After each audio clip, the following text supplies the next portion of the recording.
Comentarios BioBio.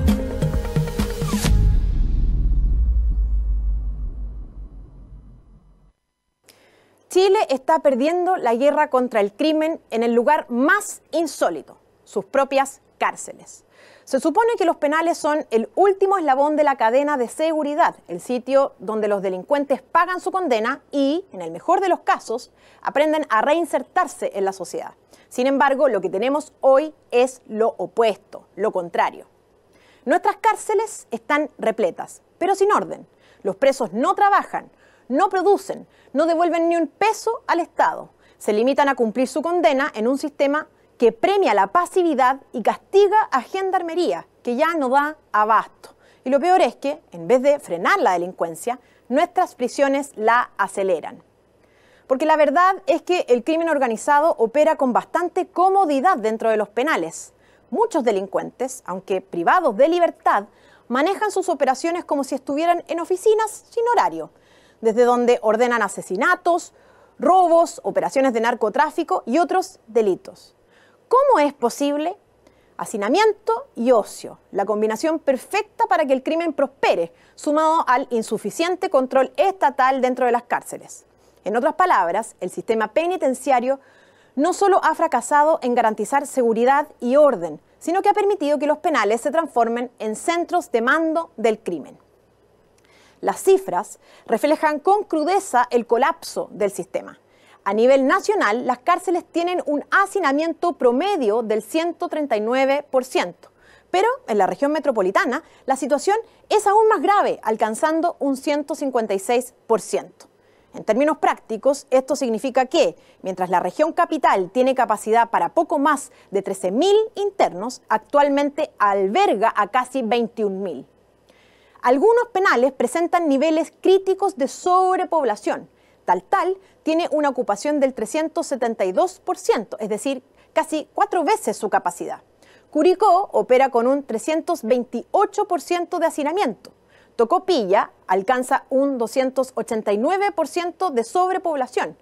En Santiago Sur, diseñado para albergar 2.384 internos, actualmente hay 6.028, lo que equivale a un 253% de sobrepoblación. Con estos niveles de hacinamiento, cualquier intento de control por parte de Gendarmería es casi una batalla perdida. ¿Es posible rehabilitar a alguien en estas condiciones? Por supuesto que no. Pero el problema va más allá de la cantidad de presos. Es el control lo que se ha perdido. Un informe reservado de la Contraloría, publicado en diversos medios de comunicación, reveló anomalías indignantes. Hay internos con más de 1.000 visitantes enrolados, cuando el límite es de 10. Ejemplo de esto es Celestino Córdoba, condenado por el asesinato del matrimonio Luxinger-Macay, quien tiene 1.241 visitas registradas. Peor aún, en Colina 2, una inspección en junio de 2024 reveló la presencia de municiones de 9 milímetros dentro del penal, mientras que en la ex penitenciaría se encontró un módem de internet junto con celulares y drogas. Pero la falta de control no termina ahí.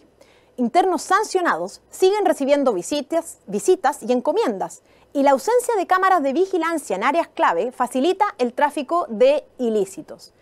¿Quién tiene realmente el control de las cárceles? Porque claramente no es el Estado. Y no solo es descontrol, es corrupción. Se detectaron abogados ingresando el mismo día a penales distantes entre sí por cientos de kilómetros.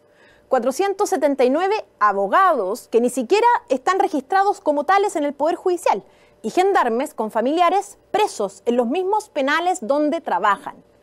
Por otro lado, hay datos clave que pocos mencionan. El 84% de los presos en Chile es soltero, esto es 49.315 internos. Y este número no incluye a divorciados ni a los separados.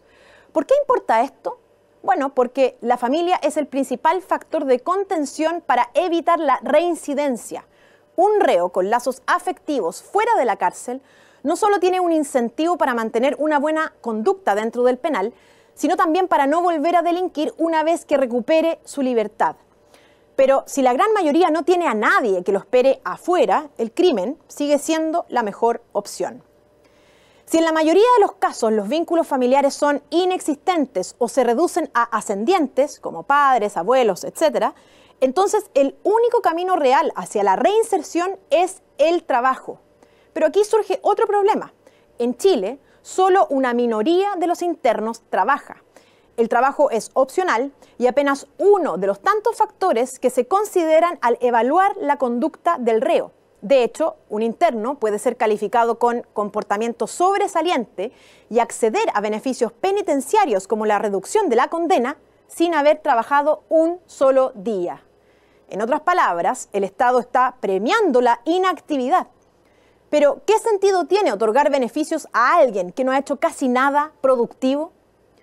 El trabajo en prisión no debería ser un privilegio ni una opción, sino una obligación.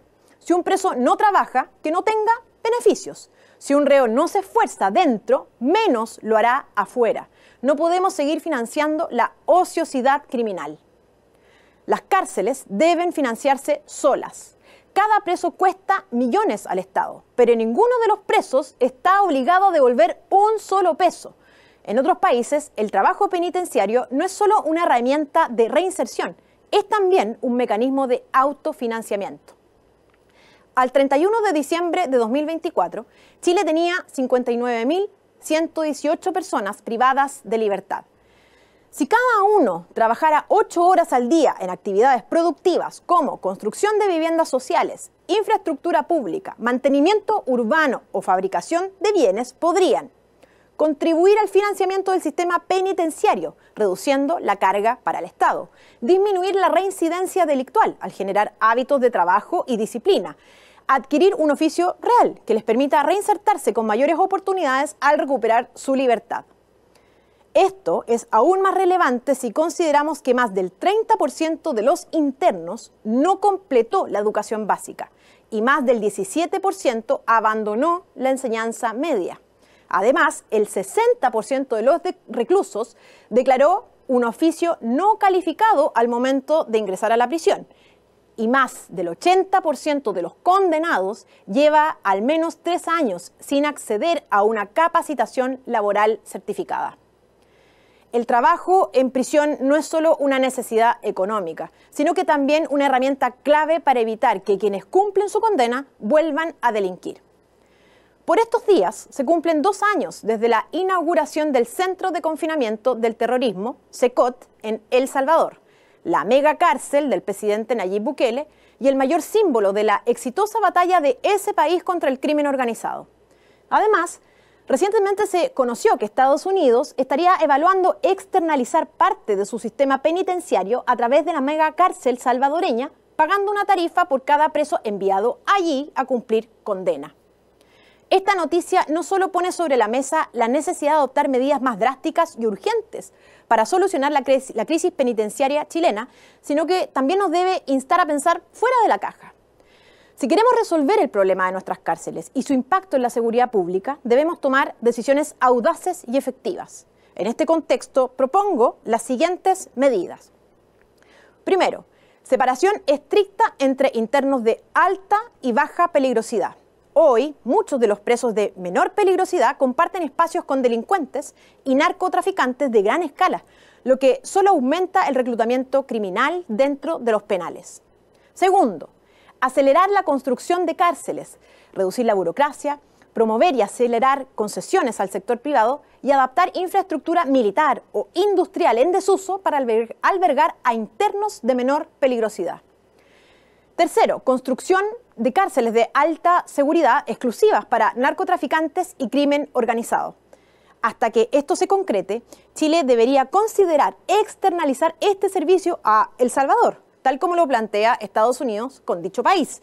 Esto podría resultar más barato, más seguro al reducir la cantidad de delitos que se ordenan desde el interior de los penales y evitaría el contacto de criminales de alta peligrosidad con otros internos que podrían terminar absorbidos por el crimen organizado. Cuarto, trabajo obligatorio en prisión, con un sistema real de promoción y facilitación. Para que el trabajo carcelario sea efectivo, no basta con imponerlo como requisito. Se necesitan políticas activas que fomenten su desarrollo. Por ejemplo, el Estado debería identificar qué labores pueden ser desempeñadas por los presos dentro del aparato público, optimizando recursos y permitiendo que los internos contribuyan activamente a la sociedad mientras cumplen su condena. Solo con un enfoque integral, donde el trabajo sea obligatorio, pero también viable y estructurado, se podrá convertir el tiempo en prisión en una instancia de disciplina, productividad y reinserción real. Si un preso no trabaja, no debe recibir beneficios penitenciarios. Pero para que esta medida funcione, debe existir una política pública clara que haga posible la creación, facilitación y expansión del empleo dentro de las cárceles. Quinto, expulsión de extranjeros condenados por delitos menores. El 15,3% de la población penal en Chile, es decir, 9.061 internos, es extranjera, lo que representa un gasto millonario para el Estado. Estos reos deberían cumplir sus condenas en sus países de origen, aliviando así la sobrepoblación carcelaria y permitiendo un uso más eficiente de los recursos públicos. Sexto, arresto domiciliario para presos mayores de 85 años. Mantener a ancianos en cárceles sobrepobladas es un gasto innecesario y un sinsentido humanitario, considerando que muchos de ellos tienen enfermedades avanzadas y representan un bajo riesgo delictual. Chile no puede seguir improvisando en materia penitenciaria. Si no tomamos medidas concretas ahora, seguiremos viendo cómo las cárceles fortalecen el crimen organizado en lugar de combatirlo. Por tanto, debemos plantearnos las preguntas incómodas. ¿Qué estamos haciendo con los presos que ya tenemos? ¿Vamos a seguir financiando el crimen con nuestros impuestos? Chile tiene que elegir cárceles funcionales o un país cada vez más inseguro con un Estado fracasado.